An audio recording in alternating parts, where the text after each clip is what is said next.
So the last element that I want to talk about in LTV and also in the time component of lifetime value is a really important one. It's called cost of capital. And cost of capital is going to be a number, a percentage rate. And that percentage rate, we're going to discount future cash that we get back into today's dollars to equate $10,000 3 years from now back into today's dollars so we can compare apples to apples and then do a calculation that's meaningful.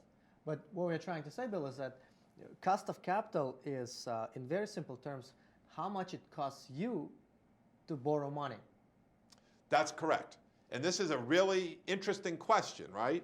Because it might be very easy. I might have the money that I need to buy this computer. But if I run out of money, then how much will money cost me to get that? Right. Because that's the real question. So, for example, you go to a bank and you ask for a loan of $100. Mm-hmm. The bank might say, all right, but next year we want you to return the $100 plus $20 on top.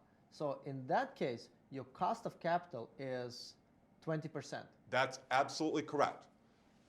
So you're indifferent between $1 today and $1.20 a year from now.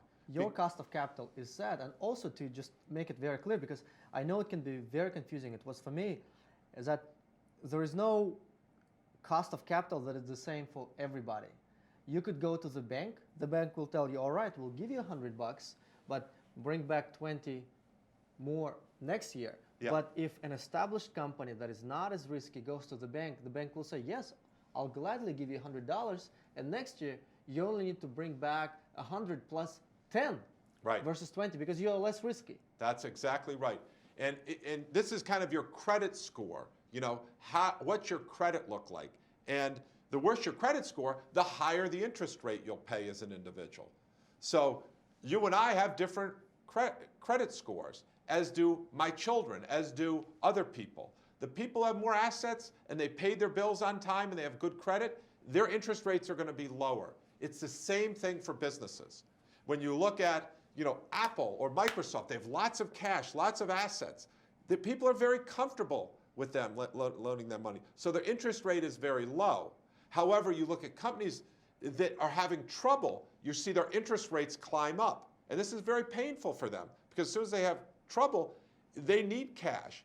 But at the same time, their interest rates are going up for them to get it because the banks don't want to take a chance on them. And sometimes they won't lend them any money at any rate.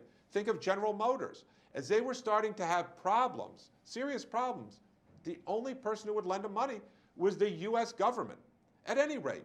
So what you see here is what is the interest rate that people would lend you money at? And this essentially is your cost of capital. And that's an important number to understand when we start calculating the lifetime value of a customer.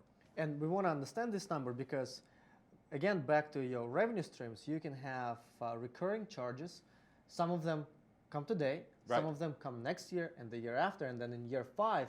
And you want to know what that recurring fee that you received in year 5, what is it worth today? Exactly. We want to compare apples to apples. And this is one of the interesting things because people say, oh, recurring revenue is so much better than one-time revenue. Not necessarily, because if I get one-time revenue today, that's extremely valuable for me as a business. Because if I get money 3 years from now, I have to discount that back to today because I need money today if I want to grow. So you'll see this cost of capital, you know, takes everything and makes it like for like. And in the out years, now all of a sudden those things you thought were so valuable, when you bring it back to today's dollars, it's not quite as attractive.